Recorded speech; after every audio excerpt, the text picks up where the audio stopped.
Hello, Heavenly Lion Convenience. Alex Ambrose answered the store phone. I need a box of condoms and 2 packs of tissues delivered to room 1302 of the Sheraton South River Hotel. Hurry! The caller hung up. Alex shook his head. People never seem to be prepared. He packed the required items, put on a raincoat, and rode his electric bike toward the Sheraton Hotel on the southern side of the river. It was 9 o'clock in the evening and raining heavily, and his pants and shoes were soon wet and filthy. Luckily, the merchandise was still dry, but he didn't dare delay any longer, so he hurried toward the hotel. When he arrived at room 1302, he knocked on the door, and it was opened quickly. Hello, here's your... Alex was stunned into silence. The woman in front of him was none other than his girlfriend, Kathy. She was dressed in a white robe, with her long, dark, wet hair draped over her shoulders. The scents of shower gel and shampoo assaulted his nose. Kathy, what are you doing here? He stared at her in disbelief, still feeling dazed. What are you doing here? Kathy asked. Her heart skipped a beat, and she took a small step back into the room. Her mind went blank and then started to spin. What's wrong? Another guy walked up to the door, wearing a robe and slippers, and Alex immediately recognized him. You dare to touch my girl? Alex couldn't suppress the anger welling up inside him, and he started moving toward Billy, determined to teach him a lesson. Stop! Kathy stepped in front of Alex. After a brief burst of panic, she had managed to get back a bit of control. Since her boyfriend had already discovered her betrayal, there was no point in trying to hide it now. She looked directly at him. Alex, we need to break up. Break up?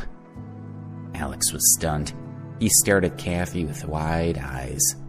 Kathy, we've been together for more than a year. Are you going to break up with me now? Yes, we need to go our separate ways. She kept steady eye contact with him and spoke with a strong sense of resentment. Are you surprised? You have no money, Alex. You can only barely afford the cheapest essentials. We never have anything nice. As long as I'm with you, people will always be laughing at me. And that just isn't the life I want. I'm too good to be living in poverty like this. I was too naive when I was in my freshman year, and I let myself get tricked into being with a loser like you. She hugged Billy's arm and said to Alex, Billy is my boyfriend now. From now on, I want nothing to do with you. Don't bother me again. Well, seems like you're just her good-for-nothing ex now. Billy looked at Alex with a provocative smirk. Alex, standing there in a raincoat with mud stains on his pants and shoes, felt like Kathy was right. He was a complete loser. Billy took the plastic bag from his hand and took out the box of condoms. He waved it at Alex and laughed as he said, I'm staying in a nice hotel, having my girlfriend's ex bring me condoms, and you're single. Sure was good of you to help me out. Why are you still here? Kathy scolded Alex. Nah, it's good that he didn't piss off. Maybe you want to see me beat him down, huh, Kathy? Gotta give a lady what she wants, Billy sneered. Alex felt utterly defeated. He slowly turned around and walked out of the room. Bro, you're not even taking the money? Nice. I get a girlfriend and a gift. Billy felt great watching Alex slumped, dejected posture as he closed the door behind him. When Alex left the hotel, it was raining even harder than before.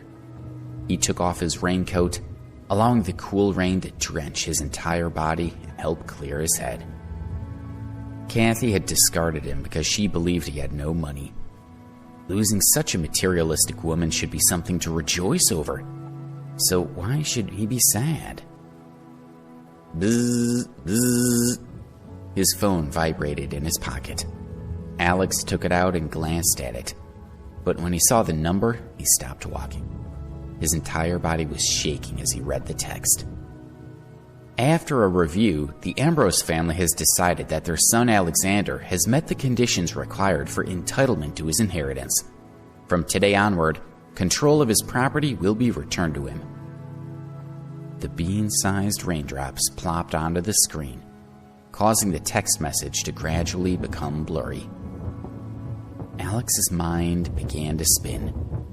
Not for this message, Alex would have almost forgotten his identity as a super rich kid. Over the last 7 years, his family had been assessing him, withholding his fortune until they were satisfied he met their draconian conditions. And now, finally, it was over. Everything that rightfully belonged to him was finally his to claim. Alex woke up early the next morning and drove to the city. In a great mood, he got out of his car and went straight to the Metro Skybank, right in the heart of the wealthiest part of the central business district of New York. Various luxury cars were parked around the bank. The people walking in and out of the surrounding plaza were all rich. It was obvious from their clothing and demeanor. Alex strode to the door of the bank and pushed it open. Ouch! The main door could be opened both inward and outward, and Alex had been a bit careless when he pushed it open from the outside. As a result, the door had bumped into a long-haired young woman who had been heading out of the building. He quickly apologized. "Sorry, I didn't see you." "What do you mean you didn't see me? What, am I invisible?" She held a hand to her forehead and glared at him.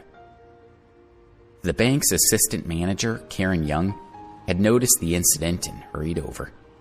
She checked on the woman first and then looked at Alex in disapproval. When her gaze swept over him, a trace of suspicion appeared on her face. Metro Skybank was different from most banks, as the clientele were almost exclusively high-end business people. Karen knew the young woman was there with her father, but she didn't know why Alex was there. Judging from his appearance and age, he wasn't their usual type of customer. "Sir, can I be of assistance?" she asked with a polite but forced smile. Alex simply said, "I'm here to withdraw money." "Withdraw money?" the sullen woman asked, sneering at him. "Do you have a card?" Karen asked, continuing to smile politely. Getting a Metro Sky Bank card was not easy. $1 million of savings was the minimum requirement to qualify. Karen felt certain that the man in front of her couldn't have much experience with the bank and wouldn't know their rules. Perhaps he had thought that other banks' cards could also be used here. "No," Alex replied, shaking his head. The woman he had accidentally hit with the door couldn't help but giggle when she heard his honest reply. He wasn't worth any more of her attention. "Let's go." Her father had walked up, still arranging the documents he was carrying. "My dad and I are leaving." The woman shook Karen's hand and then looked over at Alex. "Miss Young, having someone like this around could damage your bank's image and upset your customers. I hope this will not happen again." With that, she took her father's arm and opened the door. "Take care, Mr. Scott." Karen followed them out a few steps, watching as they got into a car and left. Turning around, she headed back inside, having made up her mind to encourage Alex to leave as soon as possible. There was no one standing where Alex had been. Oh, where's he gone? She wondered. Was it possible that the kid had been embarrassed and had quietly slipped away? She felt relieved at the thought. Then, just as she was about to go back to work, she caught a glimpse of someone out of the corner of her eye. There's the brat. No wonder I didn't see him at first, she thought. He had already reached the entrance to the VIP lounge, and a pillar had blocked her view of him. The VIP room was only for high-status customers who were worth at least $30 million. And this young man had admitted that he didn't even have a card. If she let him get through, she would be in trouble with her boss. "Stop! Don't move!" Karen yelled, feeling desperate. The other customers all looked around at her, obviously annoyed by her shouting. She could only smile apologetically as she walked quickly toward Alex. But he had already walked through the lounge, opened the door to the VIP room, and stepped inside. Listen to the full audiobook, The Insta Millionaire, only on the Pocket FM app.